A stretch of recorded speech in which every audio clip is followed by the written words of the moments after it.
Salam əziz abituriyentlər, xoş gördük hər birinizi. Deməli, 9 mart buraxılış imtahanının suallarının izahını təqdim edirəm sizlər üçün. 61-ci sualda çoxluqlar mövzusuna toxunub, bilirsiniz ki, çoxluqlar mövzusunu həll etmək üçün nə etmək lazımdır? Euler-Venn diaqramından təbii ki, istifadə etmək lazımdır.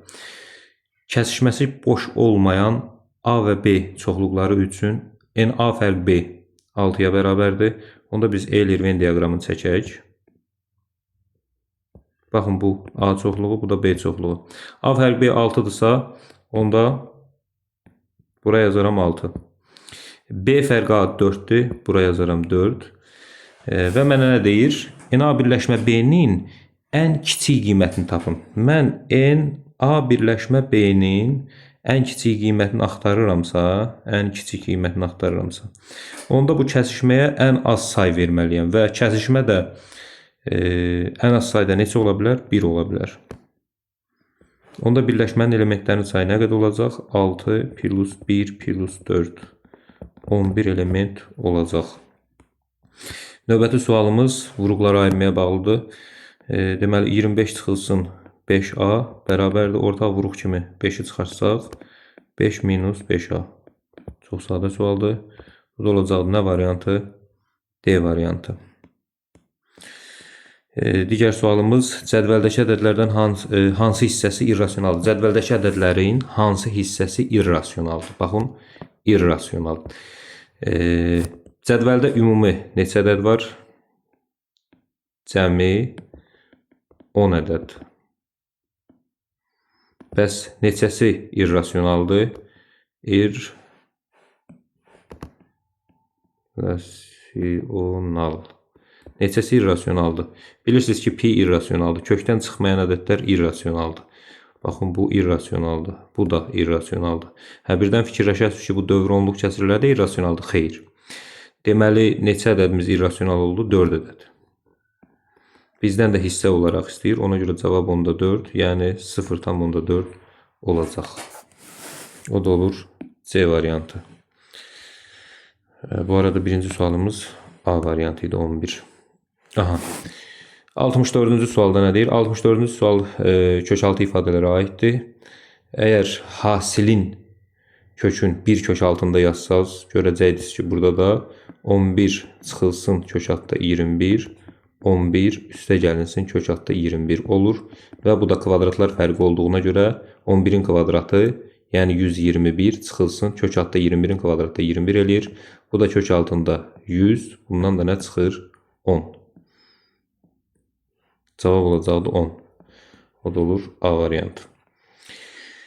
Növbəti sualımız şəkər çuğundurun deyir, onun kütləsinin 20% qədər şəkər alınır. 80 ton şəkər çuğundurundan neçə ton şəkər alınır? Sadə ədədin faizinin tapılmasına aid olan çalışmadır. 80 ton şəkər çuğunduru var və bunun 20% qədər nə alınır? Şəkər alınır.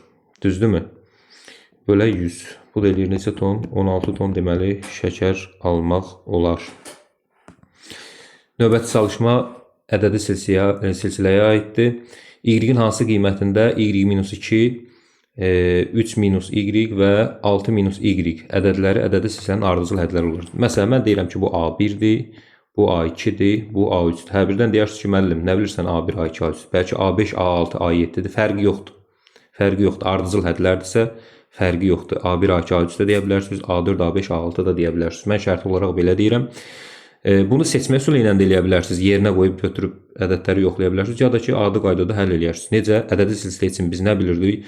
Ədədi silsilənin 3 ardıcıl həddindən ortadakı hədd digər həddlərin ədədi ortasına bərabərdir. Yəni, modulda 3 minus y bərabərdir. Digər kənardakı hədlərin ədədi ortasına, yəni y minus 2 üstə gəlinsin 6 minus y bölünsün 2. Bunu bilirik. Yəni, bax, burada da yazıram. A2 bərabərdir. A1 üstə gəlinsin. A3 bölünsün 2. Bunu bilirik. Buradan y-lər ixtisar gedir. Mənfi 2/6 gələndə modulda 3 minus y bərabərdir. 4 bölə 2 o da eləyir 2. Bu modul tənliyi də 7-ci sinif məsələsidir. Tənliyi daha doğrusu 7-ci sinifdə biz bunu artıq öyrənmişik. Bir dəfə müsbətinə, bir dəfə mənfisinə bərabər götürmək lazımdır. Buradan y bərabərdir 1-ə. 3 minus y bərabərdir 2, mənfi 2-yə, y bərabərdir müsbət 5-ə. O da olur 1, 5. D variantı. Növbəti sualımız iki kürənin birincinin həcmi ikincinin həcminə nisbəti. Baxın, bura yazıram ki, həcmi deyir. Deməli, V1 bölünsün V2 bərabərdir 27-yə. Mən də bilirəm ki, bu K-nın kubuna bərabərdir. Onda buradan K nəyə bərabərdir? Oxşarlıq əmsalda təbii ki. K bərabərdir 3-ə. Mənə deyir ki, birinci kürənin səthinin sahəsi ikinci kürənin səthinin sahəsinə nisbəti neçə dəfə böyükdür. Deməli, onda S1 bölünsün S2 də K kvadratı olduğuna görə buradan da 3-ün kvadratı bizə nə verəcək? 9. Cavab olacaq 9. Belə. 68-ci sualımıza baxaq. Sadə, bu da 6-cı sinif məsələsidir. Bərabərsinin ən böyük və ən kiçik tam əlləri. Bu bərabərsinin təbii ki, ən böyük tam əlli müsbət 5-dir. Ən böyük həlli neçədir? Müsbət 5-dir. Ən kiçik həlli isə mənfi 5-dir. Bunların da hasilini istədiyinə görə bizdən mənfi 5 ilə müsbət 5-in hasili mənfi 25 olacaqdır. Növbəti sualımız oxşarlıq çevirməsidir. Düstur ilə verilmiş köçürmədə, paralel köçürmə daha doğrusu. Paralel köçürmədə bizə deyir ki, mənfi 3 2 nöqtə hansı nöqtəyə keçir? Baxın, mən burada görürəm ki, çevrilən nöqtənin nə etmək lazımdır? X-in üzərinə 4 əlavə eləmək lazımdır, Y-in üzərinə isə 1 əlavə eləmək lazımdır. Onda götürürəm mən də bunun X-in üzərinə 4 əlavə eləyirəm, 1 alıram. Deməli, X-i 1 olacaq. 2 üstə gəlsin, Y-in üzərinə də 2 əlavə eləyirəm. Y-in üzərində də 1 əlavə edirəm burada. Görürsünüz? Bu da nə eləyir? 3. Deməli, nöqtə nəyə çevriləcək? 1 3 nöqtəsinə. Yəni, mənfi 3 2 nöqtəsi 1 3 nöqtəsinə çevriləcək. O da nə olur? E variantı. Diagonallarının sayı 9 olan qabarıq çoxbucaqlının tərəflərinin sayını tapın. Diagonalların sayı n vurulsun, n-3 bölünsün 2 düsturu ilə tapılır. Bu da 9-a bərabərdir deyir. Buradan n vurulsun, n-3 nəyə bərabərdir? 18-ə. Buradan da baxıb görərəm ki, n6-dır. Yəni, onsuz da natural ədəd axtaracam. Tərəf sayıdırsa, say natural ədəd olmalıdır təbii ki. Avtomatik cavab 6-dır. Digər kökü axtarmağa ehtiyac yoxdur. Belə vurub açıb kvadrat tənliyi alacaqdınız, amma ehtiyac yoxdur təbii ki. İki perpendikulyar müstəvinin birindən 2 cm digərindən. Bilirsiniz, perpendikulyar müstəvilər bu formada, kənardan baxanda bu formada görükür və hər hansı bir dənə nöqtə var. Bu nöqtə müstəvilərin birindən nə qədər məsafədədir? 2 cm məsafədədir. Digərindən isə nə qədər məsafədədir? Digərindən 4 cm məsafədədir. Deyir, bu nöqtə müstəvilərin kəsişmə xəttinə qədər məsafəni tapın. Bax, bu məsafəni soruşur bizdən. Təbii ki, bura 4-dürsə, burada 4 olur. Bu 2, bu 4. Nə eləyir? Pifaqor teoreminə görə kök altında 20 eləyir. Kök altında 20 də nə deməkdir? 2 kökdə 5 deməkdir. 2 kökdə 5 də nə variantıdır? C variantı. Növbəti sualımız loqaritmaya bağlı sualdır. Loqaritma 2 əsasından 14-ün kvadratı çıxılsın, 10-un kvadratı bölünsün 24. Bunu necə həll eləyərik biz? Heç sadəcə sadələşmə eləyərik. Kvadratlar fərqini tətbiq eləyərəm bura. 14 minus 10, 14 plus 10 bölünsün 24. Bu 24 ilə bu gedəcək. Bu da olacaq loqaritma 2 əsasından 4. Bu da eləyəcək 2. Cavab olacaq nə variantı? C variantı. Növbəti sualımız trigonometrik tənliklərə aiddir. Amma ayın ikisində trigonometrik tənliyin həlli ilə bağlı ifadə vermişdirsə, bu günlər bizə verilən ifadədə trigonometrik tənliyinin həlli aralıqlarıdır. Biz bilirik ki, həm də trigonometrik funksiyadan burada bizim belə deyim, nəzərimizdə saxlamalıyıq ki, sinus x hansı aralıqdan qiymət ala bilər. Biz sinus x bərabərdir a tənliyin həll eləyəndə demişdik ki, a böyük bərabərdir mənfi 1, kiçik bərabərdir 1 arasından qiymət ala bilər. Yəni, sinus x-in mənalı qiymət olması üçün a nə ilə nəyin arasında qiymət ala bilər? Mənfi 1 ilə 1-in. Yəni, bu ifadə. Buradakı a, bu a deyil, a. Bundan qarışdırmayın. Yəni, mən ümumi düsturu yazmışam burada. Bunu yaddan çıxardırıq. Bax, bu a-1 bölünsün 2, a-1 bölünsün 2 böyük bərabər olmalıdır mənfi 1-dən, kiçik bərabər olmalıdır 1-dən. Yəni, bu aradan qiymət almalıdır ki, o tənliyin mənası olsun. Hər tərəfi 2-yə vursam, mənfi 2 kiçik bərabərdir, a çıxılsın 1 kiçik bərabərdir 2. Hamısının üzərinə 1 əlavə eləsəm, mənfi 1, bu da olacaq nə? 3. Deməli, mənfi 1-3 aralığından cavab olacaq nə variantı? D variantı. Növbəti sualımız uyğun tərəfləri paralel olan bucaqlar biri o birinin 80% təşkil edir. böyük bucağın dərəcəsini tapın. Kiçik bucaq, böyük bucaq. Məsələn, böyük bucağa x desəm, kiçik bucaq bunun 80%-dir. 0,8x olur və uyğun tərəfləri paralel bucaqlar ya bir-birinə bərabər olur, ya da onların cəmsi 180 dərəcə olur. Təbii ki, burada artıq cəmi 180 götürməliyəm. Nəyə görə? Çünki onlar bir-birinə bərabər olsa, biri digərinin 80%-nə heç vaxt bərabər ola bilməz. Bərabər götürürəm 180-ə, 1.8x bərabər olur 180-ə. Buradan da x-i tapıram 100 dərəcə. X zaten böyük bucaq idi. Deməli, cavabımız olur elə nə? 100. Çünki bizdən böyük bucağı istəyirdi. Növbəti sualımız kompleks ədədlərlə bağlıdır. Z1 bərabərdir 9 çıxılsın x üstündə, x i üstündə 5 və Z2 bərabərdir y üstə gəlinsin 6 vurulsun i üstündə 35. Bizə deyir ki, bu kompleks ədədlər qoşma kompleks ədədlərdir. Qoşma kompleks ədədlər olarsa x və y həqiqi ədədlərin cəmini tapın. Gəlin tapaq. Birinci bunu sadələşdirək. Baxın, i üstündə 5. i üstündə 5 biz bilirik ki, 4-ə bölüb qüvvətin qalığı götürüb baxsam, i üstündə nə alınır? 1 alınır. Yəni i-yə bərabərdir. i üstü 5. i üstündə 35 nədir bəs? 35-i 4-ə böləndə qalıq qalır 3. i üstündə 3 də, yəni heç oradan yazmam, buradan yazım elə. i üstündə 3. i üstündə 3 də nə deməkdir? Mənfi i deməkdir. Gətirib ifadəni yerinə qoysam, bunların yerinə qoysam, onda nə alacam? Alacam ki, Z1 bərabərdir 9. i üstü 5-in əvəzinə i alındı deyə çıxılsın x i olur. Z2 də bərabərdir y mənfi i alındığına görə çıxılsın 6 i alındı.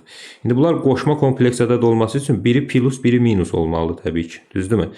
Yəni qoşma kompleks ədədlər bu formada olur da. A plus bi, A minus bi. Onda bunun həqiqi hissəsi 9-sa, bunun da həqiqi hissəsi nə olmalı? 9 olmalı. Yəni y bərabər 9-a. Bunun xəyali hissəsi mənfi 6-dırsa, bunun xəyali hissəsi nə olmalıdır? Müsbət 6 olmalıdır. Ona görə də x nə olmalıdır? Mənfi 6 olmalıdır ki, yerinə yazanda müsbət 6 eləsin. Bizdə də bunların cəmsini istədiyinə görə 9 ilə mənfi 6-nın cəmsi bizə verəcək müsbət 3. Cavab olacaqdır burada da 3. Növbəti sualımız 76-cı sualdır. Trigonometrik ifadələrin sadələşdirməsinə aiddir. Bu da sadədir əslində. Baxın, 4 sinus kvadratı alfa, kosinus kvadratı alfanı mötərizəyə vurub açanda bilirsiniz də tangensin məxrəci kosinusdur. Ona görə kosinus kvadratlar gedir, qalır sinus kvadrat. Qarşıda da mənfi var deyə mənfi sinus kvadratı alfa. Kosinus kvadratı alfanın 1-ə vuranda qarşıda da mənfi var. Mənfi kosinus kvadratı alfa üstə gəlinsin 4 kosinus kvadratı alfa olur. Sadələşdirəndə 4 sinus kvadratından kosinus kvadratı çıxanda 3 sinus kvadratı alfa üstə gəlsin 3 kosinus kvadratı alfa qalır. Buradan da 3 ortaq vuruq kimi çıxardanda sinus kvadratı alfa üstə gəlsin kosinus kvadratı alfa. Bu da əsas trigonometri yenilikdir. 1-dir. 3 vurulsun 1 bərabər olur 3-ə. Cavab olur 76-cı sualımızda 3. Növbəti sualımız 3 vurulsun üçlü tənliklərə aiddir. 3 vurulsun 500x, 500x üstə gəlsin 500x üstə gəlinsin 1 bərabərdir 200-dür. Buradan ortaq vuruq kimi 500x-i çıxarda bilərəm. Bunun yerində 3 qalır. Bunun yerində isə 500-1 qalır. Bərabərdir nəyə? 200-ə. Buradan 500x vurulsun 8 bərabər olur 200-ə. Buradan 500x bərabərdir 200-ü 8-ə böləndə 25 eləyir. 500x bərabər olur 500-2-yə. Buradan da x bərabər olur 2-yə. Bu da normal tənliyə, üslü tənliklərə aid. Növbəti sualımız 78-ci sualdır. 78-ci sualda elə buradan yazım. 78-də gəlin buradan yazaq. Deməli, mən baxıram, bu ifadə fərqin kubudur. Yəni, x minus 1-in mötərizə kubudur. Bölünsün, məxrəcdə 2-ni ortaq vuruq kimi çıxarsam, x kvadratı çıxılsın, 1 qalacaq. Düzdürmü? Bunu da tərsinə çevirərəm, vuraq yazaram. Bura x plus 1 yazaram. Məxrəcdə də x minus 1-in mötərizə kvadrat olacaq. O yuxarıdakı bu düşdü aşağı. Tərsinə çevirdim da. Baxın, bu kvadratla bunun x-i gedər. Bunun biri ilə bu kvadratlar fərqi daxı. Bir dəfə x minus 1, x plus 1 olacaq. Ona görə bunu ilə bunun içində qalan bir dənəsi gedər, bir də bu gedər. Nə qalar nəticədə? Məxrəcdə 2 qalar, surətdə bir cavab eləyər 0,5. Cavab olar nə? 0,5. Keçək açıq tipli suallara. Açıq tipli suallarda bizə nə deyir? Akt zalında deməli.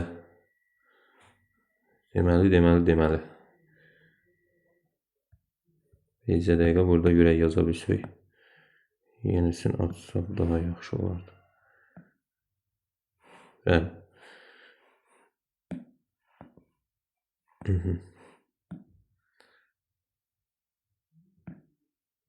Belə. Deməli, baxın, bura yazıram bunun əlini. Burada çünki yer kiçikdir deyə.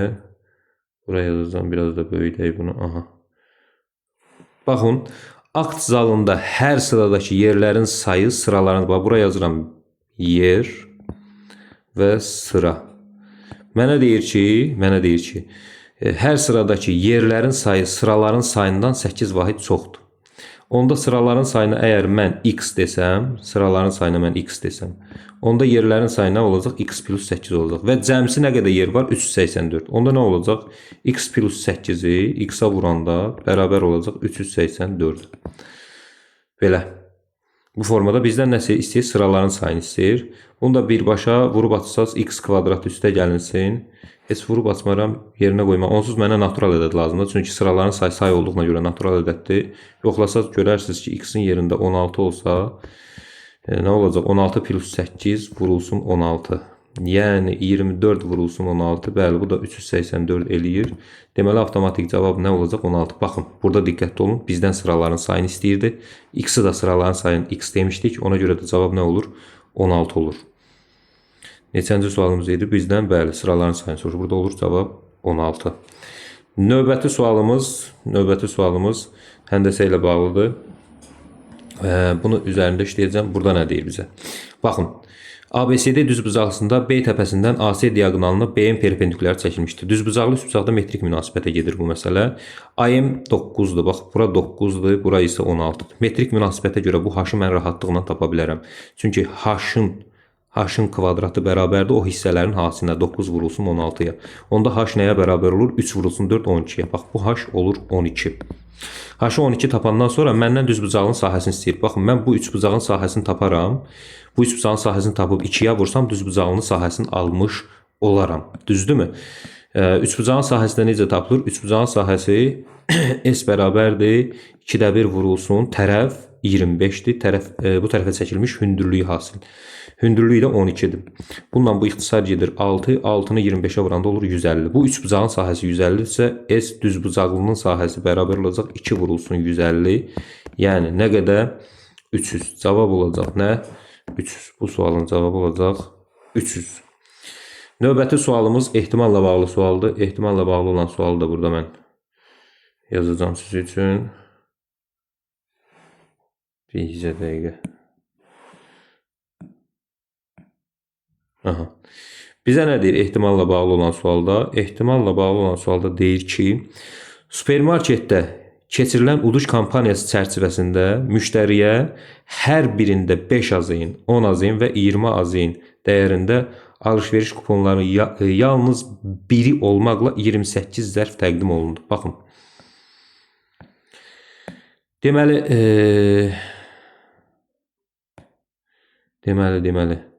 5 AZN-lik də var. Neçə AZN-lik? 10 AZN-lik var. Bir də 20 AZN-lik uduş kuponları var. Cəmsi 28 ədəddir. Və hərəsindən neçə dənədir? Bizə deyir ki, 20 AZN-lik kuponların sayı 10 AZN-lik kuponların sayından 2 dəfə azdır. 20 AZN-lik kuponların sayı 10 AZN-lik kuponların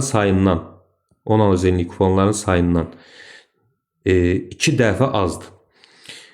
Onda buna x desəm, bu olacaq 2x. Və arxasıcan deyir ki, 5 AZN-lik kuponların sayından isə 16 ədəd azdır. Bax, bundan 16 ədəd azdırsa, onda bu olacaq x plus 16. Və bunların ümumi cəmsi 28-ə bərabər olmalıdır. Ümumi kupon 28 dənə. Toplayanda nə eləyir? 4x üstə gəlsin 16 bərabərdir 28-ə. Buradan 4x bərabərdir 12-yə, x bərabərdir 3-ə. Və beləliklə mən nəyi tapmış oluram? Tapmış oluram ki, 3. 20 AZN-lik 3 dənədir. Düzdürmü? 10 AZN-lik 6 dənədir.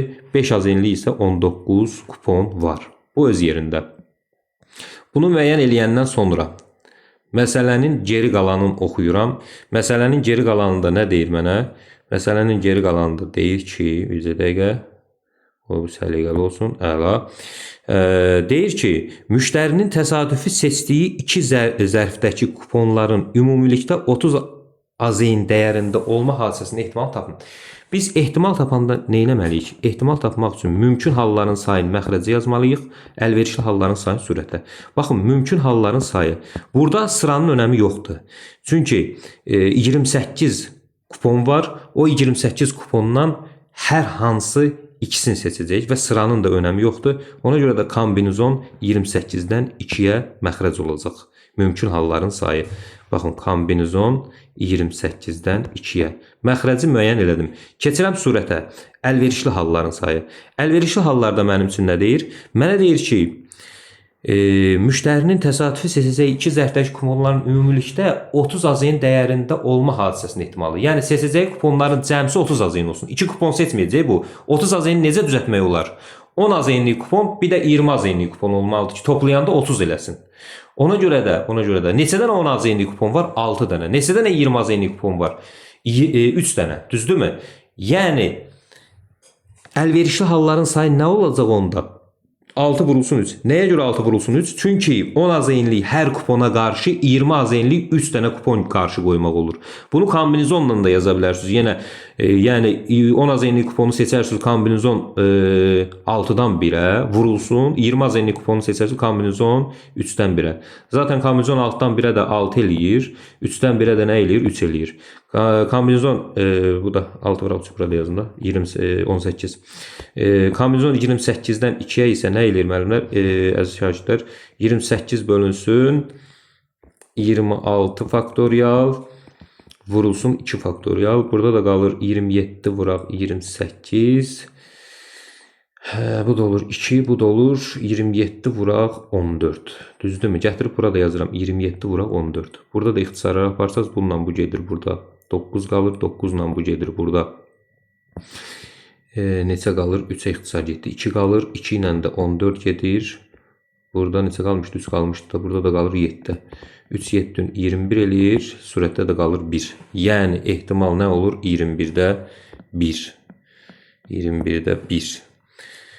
Növbəti sualımız həndəsə ilə bağlıdır. Yenə ABCD düzbucaqlısının AB və AC tərəfləri mərkəzi O nöqtəsində olan çevrənin uyğun olaraq K və C nöqtəsində toxunur. ABC bucağı 40 dərəcə olarsa KMC qövsünün dərəcə ölçüsünü tapın. Bizdən hansı qövs istəyir? Baxın, bu qövs istəyir. Bunun dərəcə ölçüsünü istəyir bizdən. Bu toxunandır, bu da toxunandır. Deməli, bura 90 dərəcədir. Bura neçə dərəcədir? 40 dərəcə verib buranı. Əgər bura 40 dərəcədirsə, onda bura neçə dərəcədir? 50 dərəcədir. Başqa nə eləyə bilərəm burada? Burada belə bir şey eləyə bilərəm. Bir toxunma nöqtəsi olduğuna görə buradan bir radius çəkərəm. Onda bura 90 dərəcə olacaq. Bura 90 dərəcə olduğuna görə bax, bura 50 dərəcə olacaq düzbucaqlı bucaqda. Onda bu qonşu bucaq nə qədər olacaq? 130 dərəcə. Deməli, KOC mərkəzi bucaqdır və hansı qövsə söykənib? KMC. Adı çəkilən KMC qövsünə söykəndiyinə görə elə bu KMC qövsü də 130 dərəcə olmuş olacaq. Növbəti çalışmamız fəza fiqurlarına aiddir. Açılışı şəkildə verilmiş düzgün piramidanın tam səthinin sahəsi 360-dır. Düzgün piramidanın tam səthinin sahəsi necə tapılır? Tam səthinin sahəsini tapanda oturacağının sahəsinin üzərinə yan səthini əlavə edilir. Bax, bura yazıram. S tam səthinin sahəsi bərabərdir. S yan, üstə gələk S oturacaq. Tam səthinin sahəsi 360-dır. Bunu yazıram 360. S yan bilmirəm nə qədərdir. Üstə gəlinsin, oturacağın sahəsi 100-dür. Onda S yan nəyə bərabərdir? S yan bərabərdir 260-a. Düzdürmü? İndi bunun yan səthində neçə dənə, bizdən heç nəyi soruşur, onu da baxaq. Apofoenin uzunluğunu soruşur. Apofoen bilirsiniz da üzün hündürlüyüdür. Bax bu. Yəni o üzdə alınan bərabər yanlı üçbucaqların hündürlüyünü soruşur bizdən. Yan səthində bunun neçə dənə o üçbucaqdan var? 4 dənə. Ona görə də 4 vurulsun S1 yazıram özümdən. Bərabərdir 260-a. Buradan S1 bərabərdir 65-ə. Yəni bu üçbucağın birinin sahəsi 65-dir. Bəs bu üçbucağın Birinin sahəsi necə tapılır? Üçbucağın sahəsi tapanda 2də 1 vurulsun, 2də 1 vurulsun. Oturacaq vurulsun hündürlük bərabərdir həmin 65-ə. Oturacaq da məlumdur, kvadrat olduğuna görə bunun sahəsi 100-dürsə, onda bunun tərəfi 10-dur. Onda nə olacaq? 2də 1 vurulsun, 10 vurulsun hündürlük. Yəni apofen bərabərdir 65-ə. Bununla bu ixtisar edir. 5 hündürlük bərabər olur 65-ə. Hündürlük bərabər olur 13-ə. Yəni apofen nə olur? 13 olur. Belə növbəti çalışmamız cədvəldə bir qrupdakı tələbələrin boylarının uzunluqlarına görə sayıları haqqında məlumat verilmişdir. Bu qrupda boyu 170 cm-dən çox olan oğlanların sayını soruşur. 170 cm-dən çox olan oğlanların sayı 2y-dir. Bizdən 2y soruşur. Biz bunu necə həll edəcəyik? Təbii ki, sistemdən. Baxın, 170-dən az olan y oğlan var, 3x qız var, cəmsi 21 nəfər uşaq var. Eyni qaydada digər tərəfdən 2y üstə gəlinsin, x bərabərdir 17-dir. Bu sistem tənliyini həll eləmək lazımdır. Bizə y lazımdır. Bizə y lazımdırsa əvəz etməklə də həll edə bilərsiniz bunu. Məsələn, buradan x-i bərabər götürərəm 17 çıxılsın 2y-ə, aparıb yerinə yazaram. Baxın, y üstə gəlinsin 3 vurulsun, x-in əvəzinə burada 17 çıxılsın 2y yazaram. 17 çıxılsın 2y bərabərdir 21. Vurub açaram bunu. Y üstə gəlinsin 51 çıxılsın 6y bərabərdir nəyə? 21-ə. Buradan 5y bərabər olur 30-a. Y bərabər olur 6-ya. Y 6-dırsa mən də 2y axtardığıma görə 2 vurulsun 6 nə olur? 12. Yəni bu sualın cavabı olur 12. Ən nəhayət sonuncu sualımız. Sonuncu sualımızda bizə nə deyir? Sonuncu sualımızda bizə deyir ki, A, MN nöqtəsi bu funksiyanın uyğun parabolanın deyir təpə nöqtəsidir. Parabolanın heç geri qalanını oxumuram. Parabolanın təpə nöqtəsi necə tapılırdı? X0 bərabərdir mənfi B bölünsün 2A. Düzdür, mənfi B'miz nədir? Mənfi 8 bölünsün 2A. 2 bu deyilir 4. Deməli, bura M4'dür. Bura 4'dür. Y0. Y0-da mən belə deyirəm, amma MN ilə verirlər bunu. Problem yoxdur. Siz necə istəyirsiniz, elə də götürə bilərsiniz. Y0-da yerinə qoyub 4-ü tapa bilərəm, ya da mənfi diskriminant bölünsün 4 adı sürünə istifadə edə bilərsiniz. Mən yerinə qoyuram. 4 4-ün bu eləyir 16, çıxılsın 32, üstə gəlinsin 18. Bu da eləyir 2. Deməli, N-də 2-dir. Bax, burada 2-dir. Və mənə nə deyir arxasıcan? Bu funksiyanın qrafikinin absis oxuna, koordinat başlanğıcına, ordinat oxuna nəzərən simmetrik çevrilməsindən alınan parabolanın təpə nöqtələri. Əslində parabolanı bütövdə çevirə bilərsiniz simmetrik, ya da ki elə təpə nöqtəsini götürüb dediyi formada simmetrik çevirərsiniz. Bunu absis oxuna nəzərən simmetrik çevirəndə gəlib düşəcək bura. Yəni x olduğu kimi qalacaq, y dəyişəcək olacaq -2. Ordinat oxuna görə paralel köçüşləndə bu səfər y olduğu kimi qalacaq, x-i olacaq -4, əksinə dəyişəcək. Koordinat başlanğıcına nəzərən simmetrik çevirəndə hər iki koordinat işarəsinin əksinə nə edəcək? Dəyişəcək, gəlib düşəcək bura. Belə bir düzbucaqlı aldım. ABCD nöqtələrdir deyir. ABCD düzbucağın perimetrini deyir. Bu düzbucağın perimetri çox sadədir. Yəni bu düzbucağın perimetrini necə tapa bilərəm? Buradan bura qədər 2-dirsə, buradan bura da 2-dir. Düzdürmü? Deməli, o bu düzbucağın eni olur 2, bu da 2, 4 eni. Uzunluğu da nə qədər olur? Uzunluğu da olur. Buradan bura qədər 4-dürsə, buradan bura qədər 4-dürsə, uzunluğu da olur 8. Bunu da perimetrini istədikdən görə bizdən 8 ilə 4-ü toplayıb vuracaq 2-yə, o da nə eləyəcək? 24. Yəni bu sualımızın da cavabı nə olacaqdı? 24 olacaqdı. Belə, əziz abituriyentlər, sonda ümumi olaraq deyə bilərəm ki, martın ikisindəki imtahana nisbətən biraz, çox da yox, amma bir qədər daha düşündürücü suallar var idi. Belə, kanalımıza abunə olub dəstəkləyə bilərsiniz. Təşəkkür edirəm. Ümid edirəm ki, sizin üçün də yararlı oldu. Sağ olun.